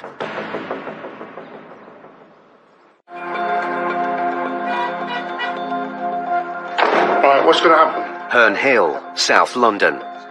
High Court enforcement agents Kevin Stokes and Dell Anglin were attempting to recover a £5,500 debt from Carmelo Petix. You want them bullies that go around bullies old fucking women, didn't you? Carmelo. But what started as a routine case suddenly turned into a violent situation. Now, with serious threats being made against Kevin, Dell must do everything in his power to calm Carmelo down. Talk to me. Dell. Talk to me. I said to you I'll sort it out. All right, talk but to me. you want to stand there like a fucking big man to push me about. No, come on, mate. Talk to me. My thought process was to divert his attention to me. He didn't see me as a threat in the same way as he saw Kevin. I needed to get his focus on me. I wanted to try and diffuse the situation. Let's just sort it out. While Dell tries to reason with Carmelo, Kevin calls the police. Assistance, please. Might be able to go find the police. Talk to me. I've just been assaulted by a guy. Grabbed me round the neck, grabbed my hands. He's threatened to kill me. I'll tell you what, it's disgusting, isn't it? All right, but deal with me. Find out where he lives. Deal with me. I will send so many people to his house. Deal with me, all right? Right? I'll tell him. You'll get fucked. The real danger is that he's out of control. If you're out of control, you're not thinking rationally. It was important that I kept calm, and that eventually brought him down. So what's it about? Oh, it's curtains. They made up a load of blinds for me. Yeah. They're all the wrong size. Yeah. So I told them I'm not paying for it. Right. I gave him £9,000. They wanted another £6,000. £6,000? Yeah. Right. So I didn't pay them. Minutes later, the police arrive. I've attended this property with a High Court writ to enforce. The gentleman inside has physically assaulted me. Very funny, I've got a wife and a 10-month-old baby at home, John. So. You're standing at my door like that. We're not going. Yeah. We're going to come in your house, we're going to remove goods. Right. So I got a bit annoyed. You're right. Yeah, I'm all right, mate. Kevin now has to decide whether to press charges. But Carmelo is keen to make amends. Tell him I'm reasoning with you now. Yeah, come. What's his name? Kevin. You just got off on the wrong foot. So Kevin, look. We got on the wrong foot. Mate, it's my job. Yeah, I know it's your job. Yeah. It's my job as well to protect my property. I understand that. Right? Yeah. Finally, Carmelo starts to cooperate with Kevin and Del. The house is going on the market next week for sale. I'm prepared to pay, if they want to do a deal with me, I'm prepared to pay half of it in full and final settlement when I sell the house, just to solve the problem. Or if they want, I can give them £100 a month now. If £100 a month is going to take a long time to clear the debt. It's still going to be paid. Okay, I accept that, but I wouldn't be prepared for anyone to come back and face what I've just had to face up there with you, sir. Right. You understand? I've got family at home as well. You know, you don't need to start intimidating me and my family. Okay. Okay.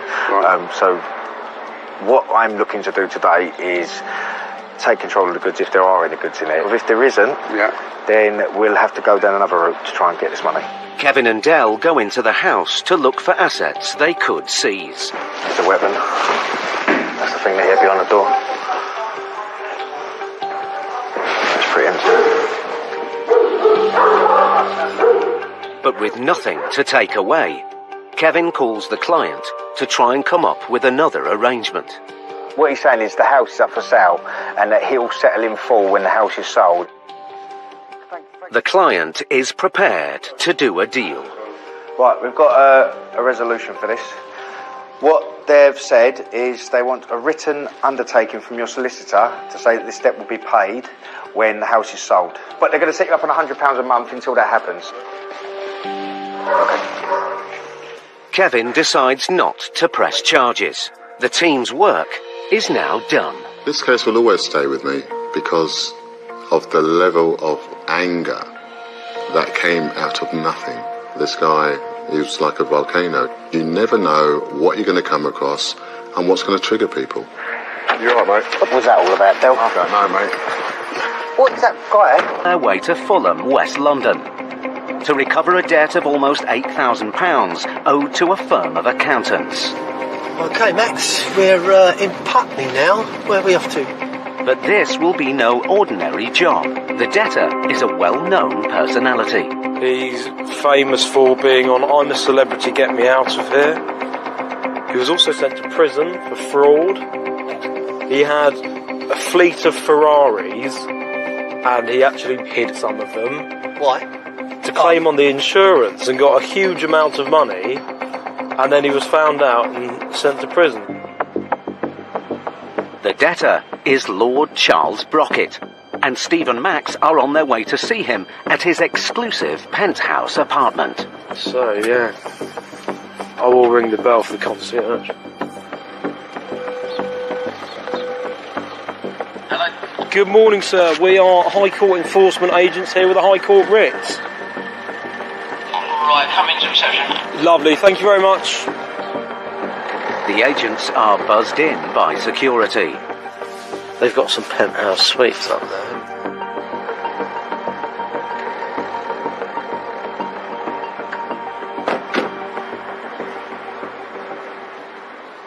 Good morning, sir. Are you the security here? I am. Hello.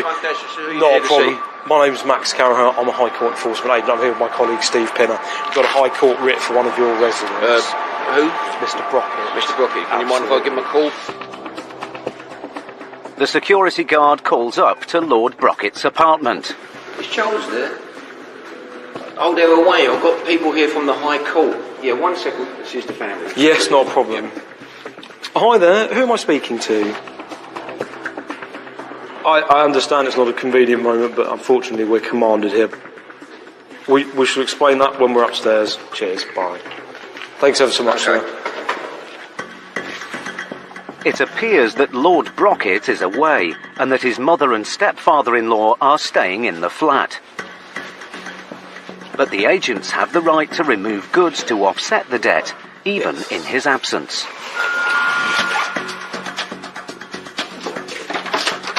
Good morning, madam. Sorry to bother you. You've got to go through. Go through?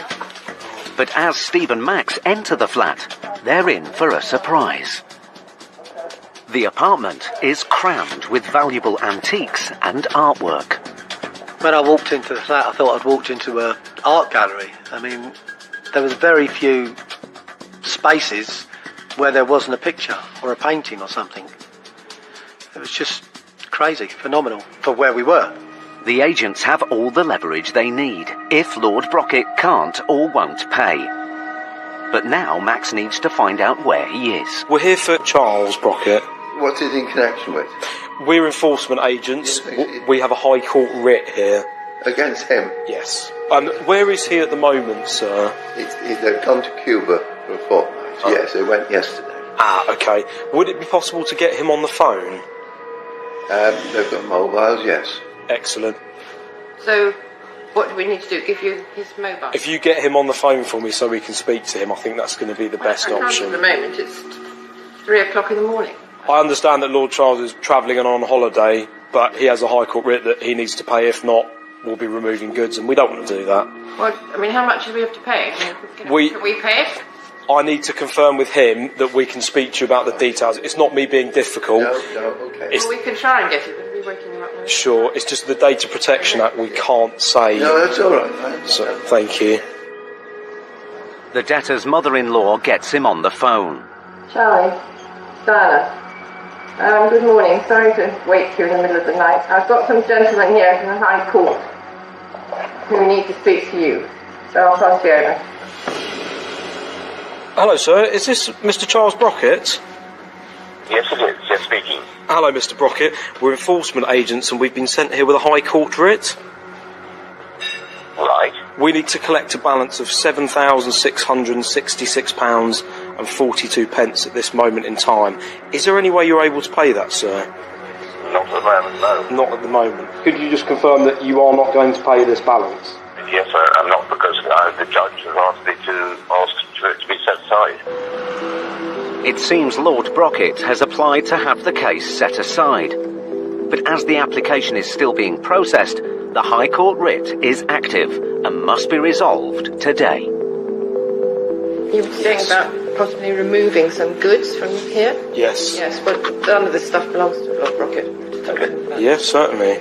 Hello, sir? Just so you are aware, the whole property and its contents are owned by the trustees of the First Lord Brockett's Will Trust. Okay. There's nothing there except for literally things like my toothbrush. Lord Brockett, I understand what you're saying. However, unless an original bill of sale can be provided, the onus of proof isn't on ourselves, and we can indeed remove that asset. And unless we get payment, we will be removing them.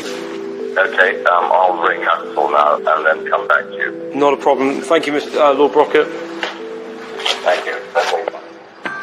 Whilst the agents wait for Lord Brockett to call back, Max and Steve start an inventory of goods they could seize if he can't prove they belong to the trust.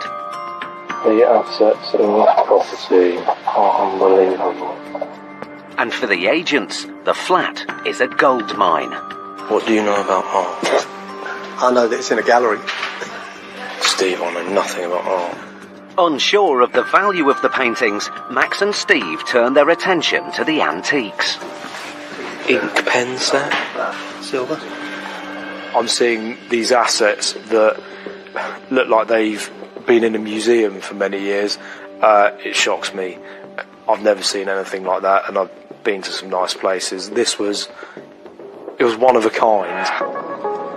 20 minutes later, Lord Brocket hasn't called back. Right, Steve, at this moment in time, he's refused to pay.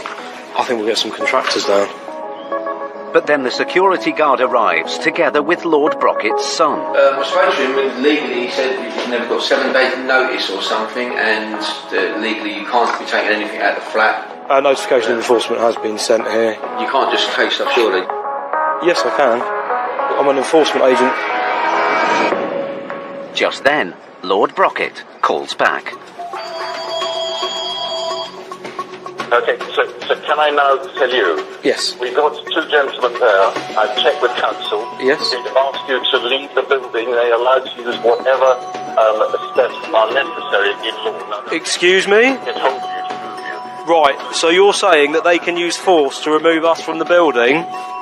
Yes, from the building. No, they're not. They're going to be they'll be arrested if they lay a finger on us. With Lord Brocket now making direct threats against the agents. So can you please leave now? This case has taken a nasty turn. Max and Steve will have to use all their tenacity to complete the job peacefully.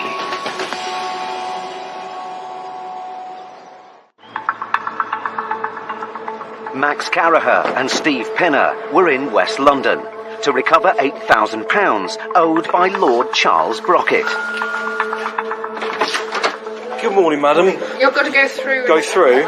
Lord Brocket's in-laws were looking after the flat while he was on holiday. Is there any way you're able to pay that, sir? Not at the moment, no. But when Max explained they were going to start removing goods to cover the debt, I think we'll get some contractors down. Lord Brocket started to make threats. We've got 2 gentlemen there. They told you to move you. No, they're not. They're going to be they'll be arrested if they lay a finger on us. So can you please leave now? Now Max has got to make Lord Brocket understand that he has every right to stay in the flat and complete the enforcement. Right, I'm now going to start removing goods from your lounge, okay? They are going to stop you doing that. Believe you me, if they do, then they'll be arrested. Then by who? By who? The police. Can you hand the phone back to the gentleman? Yes, certainly. I know you're following orders from your boss. If you obstruct us, we have to call the police. With Max standing his ground, Lord Brocket tells his son he must let the agents stay. Now they must get this case back on track. We've been here for quite a long time now, sir. We are going to do a physical removal. What are you taking? Well, I identified the clock, the writing set. How do you know the value of what you've taken? We'll leave an inventory, madam. At auction, it gets about 10 to 20% of the actual value. Do we get this back ever? If the debt is paid for. I leave heirlooms, you know. Debt doesn't discriminate between the rich and the poor. You could be at the top end of society or right down at the bottom. Debt will affect us all at some point in our lives. But then Lord Brocket calls again. Alright, Charlie, it's fine again. I'm going to pass you back to the... I'll explain it. It seems he now wants to negotiate. If you was to settle this debt at present, it would be held in a company client account for 14 days. And then that would leave everything in the flat here, untouched. If you're successful in your winning of the case, it then gets returned. Is the full amount that we pay today refunded? If you win the decision, then it gets returned to you. Okay, yeah. Charlie, why don't you let us do this? I think Mrs. Hughes there is going to arrange a payment. Yes, no problem. Would you like me to pass you back over? Okay, yeah, thank you. Lord Brocket's mother-in-law agrees to pay his £7,700 debt in full. That's gone through absolutely fine. Everything's put back where it is. We're all sorted here. Thank you for your time, and I do apologise. The agent's perseverance has paid off. Thanks very much for your time. Take care, sir. Cheers. I think this just goes to show that he's not immune from the law. What a flat, though, with the artwork, etc. Gosh.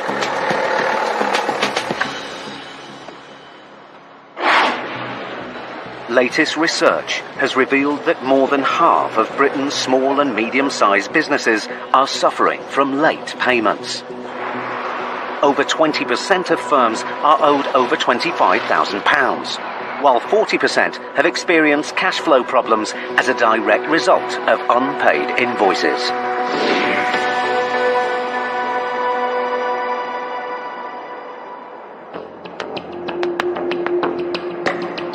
What's the next case then, mate? High Court enforcement agents Matt Highway and Gary Ball are in Coventry to recover a debt of £10,000 owed by City Leisure Coventry Limited, a company which runs a local pub, the Watchmakers. Looks like it's going to be nice today, isn't it? Doesn't it? The business owes the money to a contractor who carried out refurbishments in the pub, but wasn't paid the full amount of their invoice. It looks like there's lights on the inside, though. The contractor took the company to court and won. And now payment must be made in full today. All the lights are on.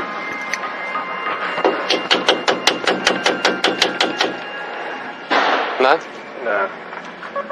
The pub appears to be empty, but former publican Matt thinks on his feet. Just get to the other side of that, mate. Who's going down? Me. Yeah, you are younger, though.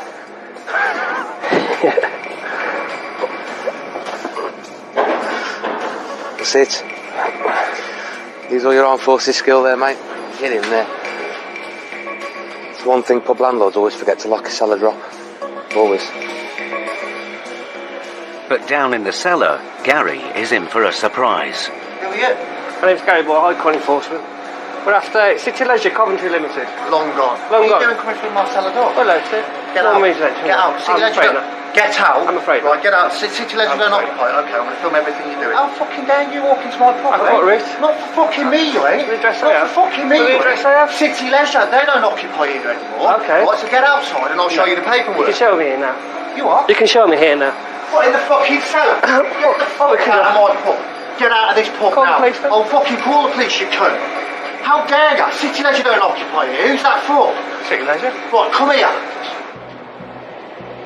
After hearing the aggressive conversation, Matt quickly goes to join his colleague. Get up here. Don't shout. But the man has left the cellar. Where is he? I don't know. Hello. Yeah, all right, yeah. Right, Oh, yeah. first of all, No, you settle down. Get your hand First off of all, me. Get your hand settle off. yourself Get your down. hand off me. Calm yourself down. I know my rights. Do not touch Calm me yourself again. down, Don't simple as that. touch me again. Calm yourself down. Fucking breaking into my pub. We're here with the writ, sir. No, you're here yes, with we a writ are. for a City Leisure No, company, right? We're Which here for is a the writ occupant. with this property. Right, that is against City Leisure. That company's gone into Well, liquidation. answer the door when we knock it then. The man claims a new company now runs the pub and that City Leisure Coventry Limited has been wound down. But the man's reaction has raised Matt's suspicions, so he checks his case notes. What's your name, sir? My name's Steve Carvel. Your name's what, sorry? Steve Carvel. That's one of the directors of the company, mate. It doesn't matter. Oh, okay. It doesn't matter what the director of the company are. That company is gone. The company's registered at this address, and it's active on Company's House. Okay. Okay. You're a director of that company. Yes. Right. So why are you not dealing with the issues that it's got? Matt's notes show that Mr. Carvel is the director of the debtor company, City Leisure Coventry Limited, and that it's not gone into liquidation, as he claims. So we're here today for the balance of £10,765.86. City Leisure. If that's not paid, we're going to be removing goods from the property today. City Leisure don't own anything. Okay, well, as far as I'm concerned, they do. Your writ is for a previous occupier. It's not, is it? It's for you. No, it's not. Your City Leisure... Excuse me, no. Coventry. No, that's a separate legal entity. That's a limited company. With Mr. Carvel insistent a new company runs the pub, he shows Matt and Gary paperwork, which he thinks proves his claims. Watchmakers Leisure. Yep. Company occupier here. Yep. Insurance certificate. Watchmakers Leisure. Non-domestic rates. Watchmakers Leisure. VAT. Watchmakers Leisure. City Leisure and nothing to do with this premises. But I've shown you all the evidence. That's from the solicitor. That's the licence to occupy. That's Watchmakers Leisure. What are you going to do? It appears that Mr. Carvel has set up a new company, Watchmakers Leisure, to manage the pub. If the assets have been transferred to his new company, they can't be seized. But Matt needs proof. What Have you got a full inventory of everything that's in the property that says it belongs to somebody else? And the day that it was paid for? Ownership of goods. I've seen the inventory of the goods. Right, this document's a year old. Yeah. It's supported by that is the licence to occupy from the solicitors. Yeah, that's not relevant. The document is not proof that the fixtures and fittings have been legally transferred to the new business. Matt turns up the pressure. Would it be fair for me to assume that assets belonging to City Leisure Coventry Limited would be here? Unless you're shown otherwise. Unless I'm shown otherwise. There you go. But I don't think I've been I yet. think you have. Oh, right, okay. Well, unfortunately, that's my judgment to make, not yours. We often get told, that business is not active anymore. It's been wound up. It's gone bankrupt. Whatever the argument is. However, we've checked with Companies House to make sure that we're attending the right registered premises, to make sure that the company is active, and to make sure there is no winding up petition against the company. With no proof that the goods belong to Mr. Carvel's new company, Gary and Matt start an inventory of assets. Do you know how many of them stalls there are? 1, 2, 3, 4, 5, 6, 7. But then suddenly, Mr. Carvel seems to want to negotiate. Just so I understand, mate. Mm-hmm. What's the amount that you're claiming? £10,765.86. I just want to put this to bed. Just over 10,000 quid. Because categorically it'll be empty this afternoon, you realise that, don't you? Fair enough. See what you can raise, I was a publican for 15 years, so I know the score. We do have to use the High Court writ and the powers from it wisely. The last thing we want to do is remove goods from a business for their employees, to lose their jobs. However, if they're not working with us to try and get this paid, that's the only course of action we do have. The agents have now been on the premises for half an hour. Mr. Carvel has managed to find a friend who is willing to help out. You're the landlord's mate, are you? I am, yeah. Okay, he's at the back, I think. All right. Can I have a chat with my mate? Yeah, of course, yeah. Okay, Stephen. I'll be honest, mate, I don't think it's going to be enough. Is there anybody else that can top it up? Mate, I can put the call in for you. I don't think it's going to be enough, to be honest, but I can ask the question. Is there any other avenues you can try? Nothing. I'll give him a ring and see what happens. Just give us a minute. Matt goes outside to see whether Mr. Carvel's offer is acceptable to the claimant. I managed to speak to the director, who is the director of City Leisure, and he's making an offer of £2,000 today. It'll be refused, mate. You've got to try harder. If we came somewhere along the halfway mark, yeah. All right, I'll have a chat with him and I'll come back to you. Cheers. Matt goes back inside to break the news to Mr. Carvel. The indication is that the only way that they would not remove today is if you got somewhere near half. See what you can do to increase on what you've offered, right? And then I'll give another go. All right. Minutes later, Mr. Carvel returns with another offer from his friend. 3. He's like literally clearing out his own business. He's like literally clearing himself out. Literally. It seems that a £3,000 down payment is the best Mr. Carvel can do. But Matt has a solution. Are you open this weekend? Yeah. How much would you take over the weekend? On average? 6. You could pay 3 today, 2 on Monday, and then 2 payments of 2.8. Yeah. 281, 81. 2881. Matt calls the office again to see whether Mr. Carvel's new offer will be enough to resolve the case today. Good afternoon. I've got an offer from the defendant, £3,000 today with £2,000 on Monday. Okay, Monday. Yeah, and then 2,800 for the week after and the week after that. He's got the 3k now. He just wants the weekend to make some money so he can pay us on Monday. I'll mail you back in a couple of minutes. I'll speak to the client now. Okay, mate. Cheers.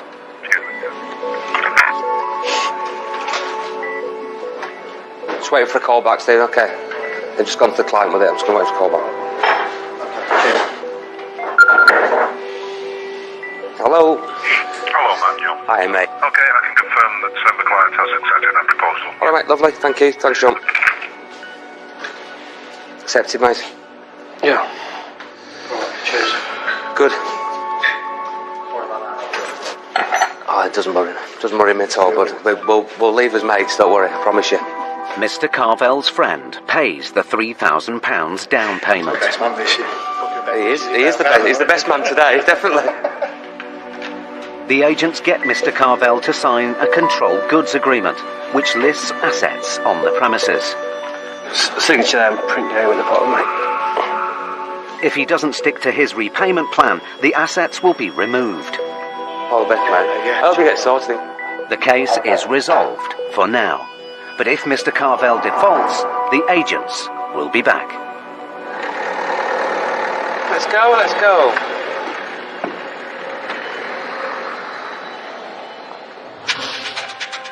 Matt and Gary had to calm an angry debtor down to get a result. But in Max and Paul's next case, they meet a woman facing a financial crisis. I'm owed so much money. Oh, God. At risk of losing what little she has. Well, what goods were you thinking to? Everything of value.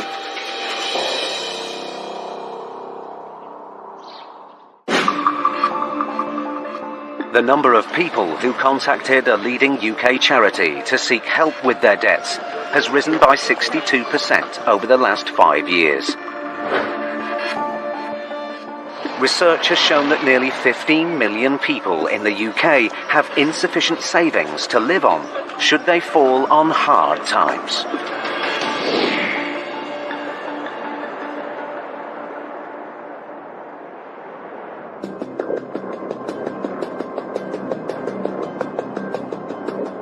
High Court enforcement agents Max Carraher and Paul Bowhill are on their way to North London to recover a debt of £18,000 owed by a recruitment consultant to a dissatisfied client. We're off to see Mrs. Roberta Grada, and we're looking to collect £17,881.87. The client wanted his money back after the debtor, Roberta Grade, recruited an unsuitable PA for him, and then failed to find him a replacement. He took her to court and won. So this might be an interesting job. Let's go find out. If Roberta can't or won't pay today, the agents can remove goods to offset the debt.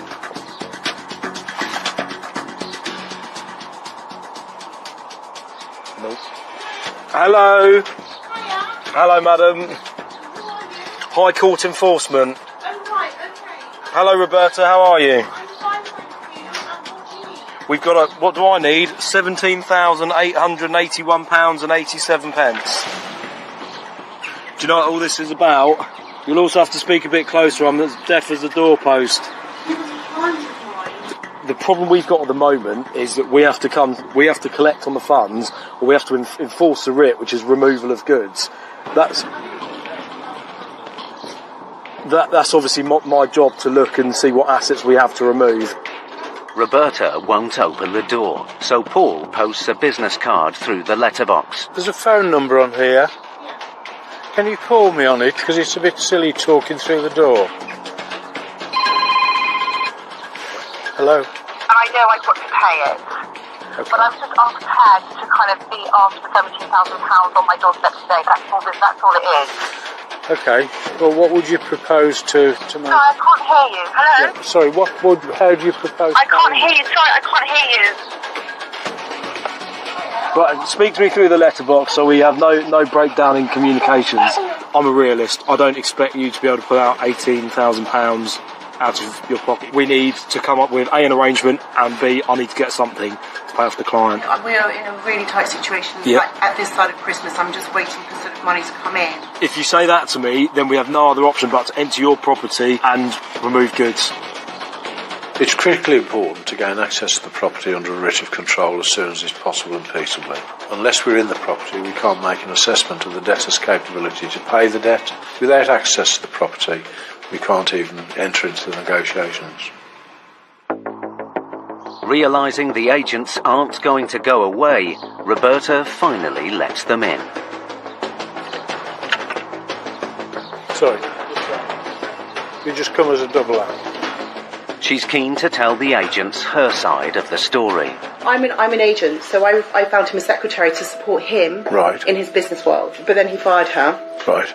And then wanted me to replace, which I And you couldn't find anybody to I replace? spent a year. So he's suing you for what? And then all the time he was like changing the goalposts and what he wanted. Okay. I want someone part-time, I want someone full-time. I spent a year. So he's saying he had to hire somebody else, and that's what he sued. I owe him like a refund. I decided not to go to court to fight that because it's all his word against my word kind of thing, and I didn't have any sort of money to sort of, get a legal team behind me. The only option I can see at the moment, if we can't get a down payment, is removing a large number of goods to cover part of the debt. I mean, I could do like £150 like today. No, if that is the case, we will have to seize goods.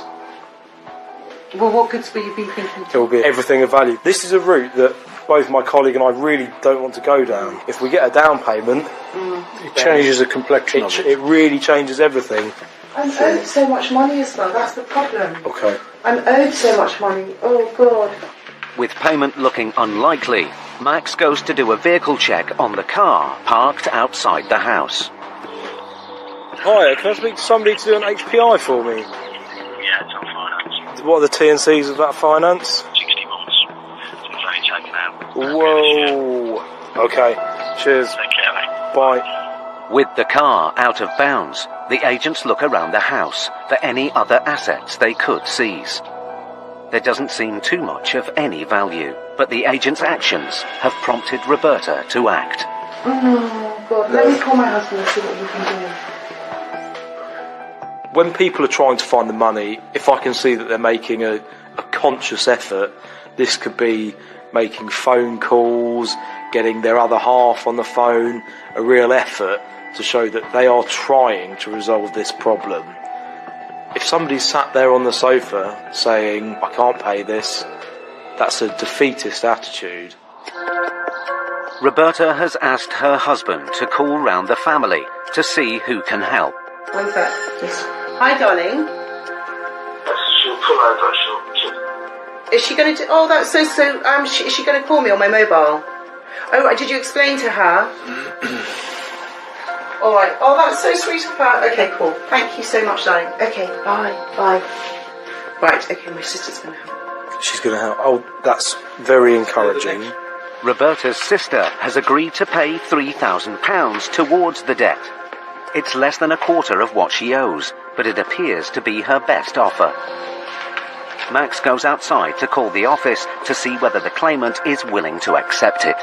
Could you give me an indication as to what the client would accept as a down payment so we don't have to remove what little she has? The client would look like they want at least £4,000. That's 4,000. Alison, what I'll do, I'm still unsure if she can get it, but I'll say, look, 4,000 is the absolute minimum that the client would take. Absolute minimum, that's what I've got on here. Okay, Alison. It's not good news. So what did they say? £4,000. £4,000. £4,000. Roberta calls her sister directly. Darling, I'm so sorry to put you in this situation, honestly. Are you alright to sort of help out just with the payment, just for now, sweetie? If it could be £4,000, would that be okay? Alrighty, thanks so much, sweetie. Thanks, darling. Thanks a million. Okay. Thank you. Okay. Roberta's sister agrees to pay the £4,000 the claimant has asked for. I believe you are going to help Roberta out with a down payment of £4,000 so we can solve this problem. Thank you very much for being able to help. Now Max has to set up a payment plan to clear the £14,000 balance. What can you reasonably afford so you won't default on payments? You tell me. Could it be sort of like £1,500 per month? Provisionally, I will accept that. That's a reasonable figure. That's your paperwork there. That just sums up everything we said, how much you paid and the dates. Yeah. They're the card receipts. Thank you. Take care. Okay, thank you so much. Take care. Okay. The case is resolved for now. But if Roberta doesn't stick to her payment plan, the agents will be back.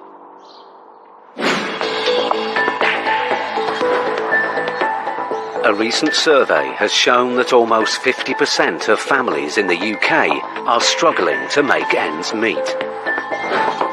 Nearly 20% admit to being unable to cover an unexpected cost of over £100. while 1 in 7 UK households have to cut back on food and other necessities to pay for unforeseen expenses.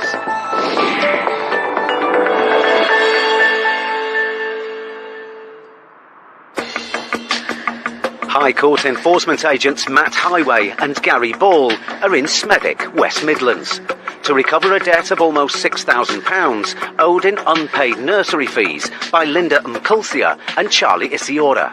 Who's next then, buddy? Childcare again, mate. Childcare. They, between them, owe £5,875.72 to a children's nursery. The debtors received government help with their childcare fees directly, but failed to pass on the money to the nursery, and now they must pay the £6,000 they owe in full today.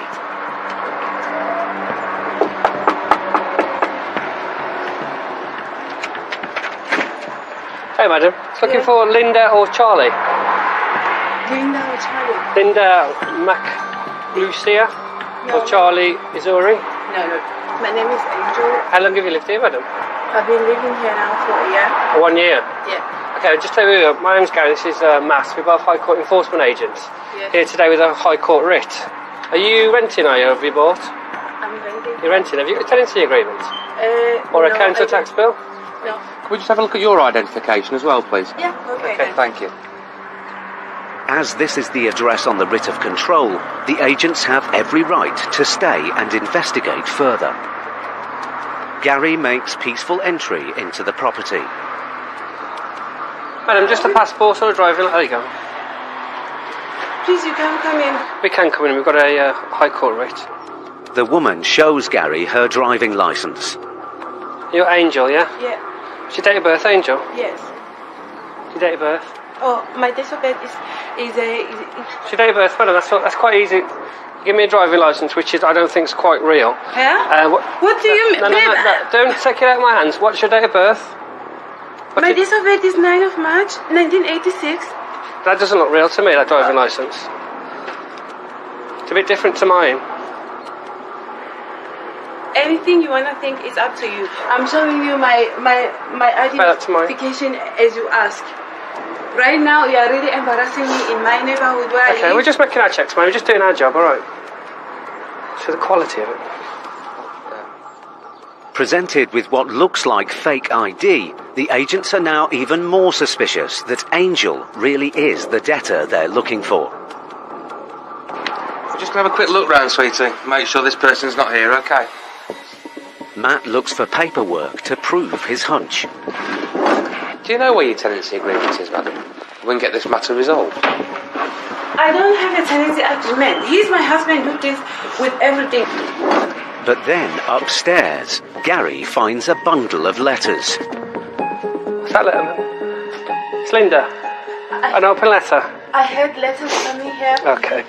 They are all addressed to the debtor, Linda Mkulsia. Something's not quite right here, is it? We used to open letters, they come You used to open other people's letters? Sorry? Okay. Letters, they come to this house, we open them. It's a bank letter with a new pin. You Linda, madam, are you? I'm not Linda. Because in my house, right, there's letters to me, and that's it. I found that. New pin for a bank account, 3 weeks old. If you've been in this house a year, why is this lady who we're looking for still sending a pin to your house then? And you're opening it, and it's in your bedside table? I said all the letters that come here, I used to open it. Something's not ringing through here, madam. This is becoming a joke now, it's serious. Is it? I don't think it's funny. Despite the evidence to the contrary, the woman is still denying she's the debtor. But then Gary spots a handbag. Is this your bag, madam? Yeah. It is your bag? Yes. Definitely your bag. I've just found it on the kitchen table, yeah? Yeah. Tell me why there's a Matlan card for Linda in there, then. In her bag. When we reveal that someone's lying to us, it puts us in a strong position. It opens up the defendants into realising that, you know, the game's up. We know who you are. Time to deal with it. I think we found the right person, haven't we? I think we have. And then you think... Linda card as well. Your bag, madam. Okay, so you're obviously Linda, aren't you? Okay. My real name is Linda. Linda's deceit has been exposed, but will the agents be able to get the almost £6,000? they came for.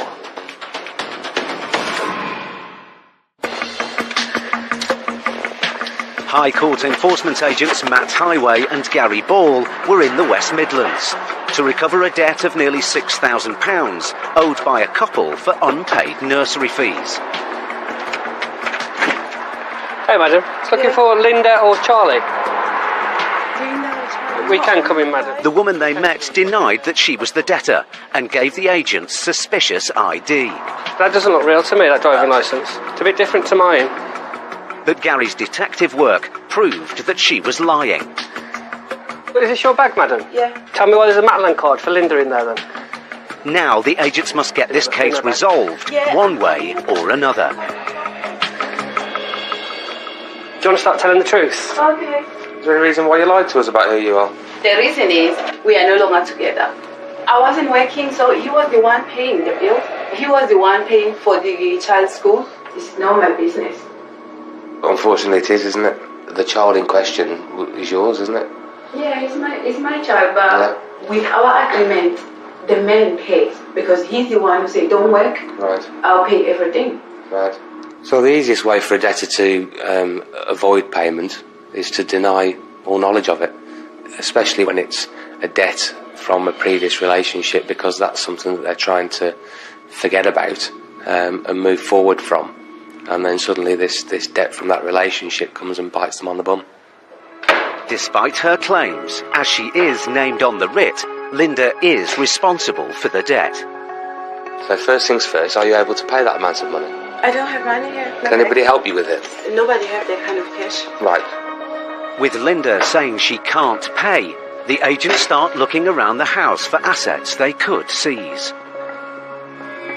And they're in for a surprise.